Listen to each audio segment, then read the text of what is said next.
नमस्कार आप सभी को। इस कहानी का नाम है जामुन का पेड़। जामुन का पेड़ नाम की एक कहानी है जिसको लिखा हुआ है कृष्णचंद्र जी ने। तो क्या है इस कहानी में, इस कहानी को पढ़ेंगे। अगर आप इस कहानी को डिटेल में पढ़ना चाहते हो तो हमारी चैनल की प्लेलिस्ट में जाइए, वहाँ पर आपको ये शब्दशः आपको ये मिल जाएगा। आप प्लेलिस्ट में जाएंगे और वहाँ पर आपको ये पूरी कहानी मिल जाएगी। लेकिन यहाँ आपको मैं जो बताने वाला हूँ वो है इसका सारांश, जो आपको कुछ एक शब्दों में ही विद इन मिनट्स में आपको बता दूंगा। ठीक है, तो जान लेते हैं इसका सारांश, जानते हैं इस कहानी के विषय में। और इस कहानी का नाम क्या है? जामुन का पेड़। तो माली ने देखा कि पेड़ के नीचे एक इंसान दबा हुआ है। जो माली है वो देखता है कि एक पेड़ के नीचे एक इंसान दबा हुआ है। ठीक है, ये कौन है इंसान, इसके बारे में माली को भी नहीं पता। तो माली क्या है, दौड़ता हुआ जाता है चपरासी के पास। किसके पास जाता है? पियोन के पास, चपरासी के पास। चपरासी जो है वो जाता है, देखता है अरे कोई दबा हुआ, तो चपरासी दौड़ के जाता है सीधा क्लर्क के पास। अरे कोई दबा हुआ, तो क्लर्क आता है, देखता है, और क्लर्क जो है वो सीधा जाता है सुपरिटेंडेंट के पास कि अरे कोई आदमी वहाँ पर उसके नीचे दबा पड़ा है, जाइए देखिए उसको। तो सुपरिटेंडेंट आता है, सुपरिटेंडेंट देखता है और वो जाता है अंडर सेक्रेटरी के पास। अंडर सेक्रेटरी के पास चला जाता है। तो अंडर सेक्रेटरी देखता है जब उसको, तो वो डिप्टी सेक्रेटरी के पास चलता है। डिप्टी सेक्रेटरी के पास जाता है तो इंसान जो है अभी भी पेड़ के नीचे ही दबा हुआ है। डिप्टी सेक्रेटरी के पास जाता है, डिप्टी सेक्रेटरी के पास जाता है तो डिप्टी सेक्रेटरी आता है, देखता है अरे पेड़ के नीचे एक इंसान दबा हुआ है और पेड़ जो है वो गिर चुका है। अब क्या किया जाए, पेड़ को तो हम हटा नहीं सकते। जब पेड़ को हटा नहीं सकते तो क्या किया जाए? तो डिप्टी सेक्रेटरी जो है वो जाता है मिनिस्टर के पास। चलिए क्या करते हैं, मिनिस्टर से परमिशन लेते हैं। तो मिनिस्टर से जाके परमिशन लेते हैं। तो मिनिस्टर बोलता है कि अरे कैसे कैसे हो गया, तो ये सब तो नहीं होना चाहिए था, पेड़ गिर गया है कि इंसान के ऊपर और आपका पेड़ गिर गया। तो मिनिस्टर जो है अपने जो चीफ सेक्रेटरी है उसके बाद पास ये पूरा केस भेज देता है। तो चीफ सेक्रेटरी जो है वो उस मुद्दे को देखता है और चीफ सेक्रेटरी क्या करता है, जॉइंट सेक्रेटरी के पास भेज देता है। तो जॉइंट सेक्रेटरी इस मुद्दे को देखता है और जॉइंट सेक्रेटरी डिप्टी सेक्रेटरी के पास भेज देता है, और डिप्टी सेक्रेटरी जो है वो अंडर सेक्रेटरी के पास सारा काम भेज देता है। तो अंडर सेक्रेटरी का जो सुपरिटेंडेंट है वो आता है और बोलता है ये काम जो है पेड़ हटाने का काम जो है हमारा नहीं है, पेड़ हटाने का काम हमारा नहीं है। आप क्या करिए, कृषि विभाग वालों के पास जाइए, कृषि विभाग वालों के पास जाइए, ये उन्हीं का काम है, वही इस पेड़ को यहाँ से हटाएंगे। अब जो उसके नीचे इंसान दबा है उसके साथ कोई बातचीत नहीं कर रहा है, सीधा पेड़ को हटाने की ही बात हो रही है। तो इंसान जो नीचे दबा पड़ा है उसकी ओर कोई ख्याल नहीं दे रहा। ठीक है, कृषि विभाग के पास जब जाता है केस, तो कृषि विभाग वाले बोलते हैं ये हमारा काम नहीं है, व्यापार विभाग वालों का ये काम है, बिजनेस डिपार्टमेंट वालों का है। और ये जो पेड़ गिरा था ये बिजनेस डिपार्टमेंट वालों के ही लॉन में गिरा था।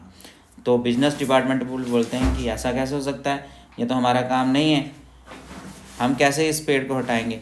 तो ये सारी बातें जो हैं, पेड़ के नीचे दबा हुआ जो इंसान है वो सब बातें सुन रहा था, उसको फील भी हो रही थी कि अरे मैं नीचे दबा पड़ा हूँ और यहाँ ये पेड़ को हटाने की बात कर रहे हैं। तो शुरू में तो जब सब क्लर्क लोग आए तो सब बातें करते हैं, अरे इतना सुंदर पेड़ था, इस पेड़ से मैं जामुन जो है घर ले जाता था अपने बच्चों के लिए, बच्चे खाते थे, लेकिन ये पेड़ गिर गया। अब पेड़ जिस इंसान के ऊपर गिरा हुआ उसके बारे में कोई नहीं सोच रहा है, बस पेड़ के बारे में सब सोच रहे हैं। तो अब व्यापार विभाग वो बोलते हैं ये हमारा काम नहीं है, हो सकता है ये जो फल फ्रूट या खाने वाले जो फ्रूट रहते हैं उनका काम करने वाला जो डिपार्टमेंट होता है हॉर्टिकल्चर, उनका काम हो, तो वो हॉर्टिकल्चर वालों के पास जाते हैं। हॉर्टिकल्चर वाले बोलते हैं कि ये हमारा काम नहीं है। ठीक है, तो अब किसी भी विभाग ने कार्य नहीं करना चाहा तो आदमी को काट कर निकालने की बात होने लगी। तो जो इंसान है उसको क्या करते हैं, काट करके निकाल देते हैं नीचे से। तो काटिए उसको, एक तरफ इस तरफ से काटिए, दूसरा इस तरफ से, इस तरफ से खींच के उस तरफ से खींच के निकल जाए। तो सब क्लर्क लोग ऐसी बातें करते हैं कि अरे इसको काट के निकाल देना चाहिए। तो आजकल प्लास्टिक सर्जरी होती हैं तो वो काट करके फिर से जोड़ देंगे। तो ये क्या सोचते हैं कि चलिए अब ये जो काम है वो स्वास्थ्य विभाग का हो गया। तो स्वास्थ्य विभाग वालों के पास जाया जाता है। तो स्वास्थ्य विभाग वाले बोलते हैं अरे हाँ हम देखते हैं आगे केस को, तो स्वास्थ्य विभाग वाले आते हैं और देखते हैं हाँ ये काम तो हो जाएगा लेकिन इंसान नहीं बचेगा।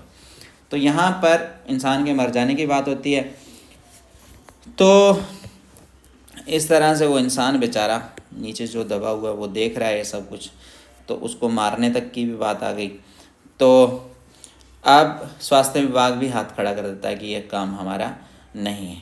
इसी दौरान एक जो साथ में पुलिस प्रोटेक्शन वहाँ लगी थी, कोई उस पेड़ को वहाँ से हटा ना दे रात भर में, तो वो जैसे तैसे उस दबे हुए इंसान से बातें करता था। तो बातें करते करते ही उसको जो एक माली था वो भी खाना खिलाता था। तो माली से बात हो रही थी, तो जो दबा हुआ इंसान है उसने एक शेर बोल दिया। ठीक है, जब उसने शेर बोला तो माली ने देखा अरे ये तो शायर है, ये तो एक क्या है शायर है। तो उसने सब जगह ये बात फैला दी कि अरे उसके पेड़ के नीचे तो शायर फंसा हुआ है। तो आदमी की शेर बोलने पर वो जो मुद्दा है वो कल्चरल डिपार्टमेंट में चला गया कि कल्चरल डिपार्टमेंट का कोई इंसान जो है इसमें दबा हुआ है। तो कल्चरल डिपार्टमेंट वाले क्या करते हैं, साहित्य अकादमी वालों के पास जाते हैं। तो साहित्य अकादमी की एक टीम आती है और वो उस दबे हुए इंसान से बातें करती है और पूछती है कि तुम कौन हो। तो वो कहता है कि मैं ओस हूँ, मेरा नाम ओस है। तो बोलता है अरे ओस नामक काव्य लिखने वाले आप ही हैं, आप तो एक महान शख्सियत हैं, आपका नाम हमारे साहित्य अकादमी में क्यों नहीं लिखा हुआ। तो साहित्य अकादमी की टीम क्या करती है, उसका नाम पता लिख करके चली जाती है और उसका नाम जो है वो अपनी टीम में, साहित्य अकादमी की टीम में शामिल कर देते हैं। तो दूसरे दिन उनका एक आदमी आता है, खुशखबरी हो आपका नाम जो है उस काव्य के लिए आपको साहित्य अकादमी में एक मेंबर बना दिया गया है। ठीक है, तो इसके बाद साहित्य अकादमी वाले बोलते हैं हमें आपको निकालने की बात तो नहीं है, हम आपको निकाल तो नहीं सकते, निकालेगा कोई और ही। तो इसके बाद क्या होता है कि फॉरेस्ट डिपार्टमेंट के पास वो मुद्दा चला जाता है। ठीक है, फॉरेस्ट डिपार्टमेंट के पास फॉरेस्ट डिपार्टमेंट वाले आते हैं और कहते हैं कि नहीं ये पेड़ हम कैसे काटेंगे, ये पेड़ तो एक पेटोनिया देश के एक बहुत बड़े इंसान ने यहाँ पर लगाया था और ये हमारे भारत देश के और उन देश के बीच में एक मैत्री का एक प्रतीक है, तो इसे हम नहीं हटा सकते। तो अंत में ये मुद्दा जो है प्रधानमंत्री से के पास चला जाता है कि एक पेड़ के नीचे एक इंसान दबा हुआ, उस पेड़ को हम काट सकते हैं या नहीं काट सकते। तो प्रधानमंत्री कहते हैं अरे इंसान दबा है तो आप उस पेड़ को जाके काट दीजिए, पेड़ को हटा दीजिए, इंसान को बचाना ही प्राथमिकता है। तो सब आते हैं और खुशखबरी कहते हुए आ रहे हैं और कहते हैं कि अरे कितना अच्छा दिन है, आज तो हम पेड़ हटा देंगे। और देखते हैं कि जो नीचे बेचारे महाशय दबे हुए थे वो ठंडे हो चुके हैं और उनके मुंह से एक लार निकल रही है जिस पे चींटियाँ जो हैं दूर तक एक लंबी कतार में अंदर घुस रही हैं उसके पेट के अंदर। तो इस तरह से इस कहानी का एक दुखद अंत हो जाता है और कहानी का नाम रहता है जामुन का पेड़। कहानी कैसी लगी आपको ज़रूर बताइएगा। ये मैंने सारांश बताया, डिटेल में देखने के आप प्लेलिस्ट में जाइए, वहाँ पर जाके देखिए। चैनल को सब्सक्राइब करना ना भूलें, चैनल को सब्सक्राइब अभी ही कर लें। धन्यवाद।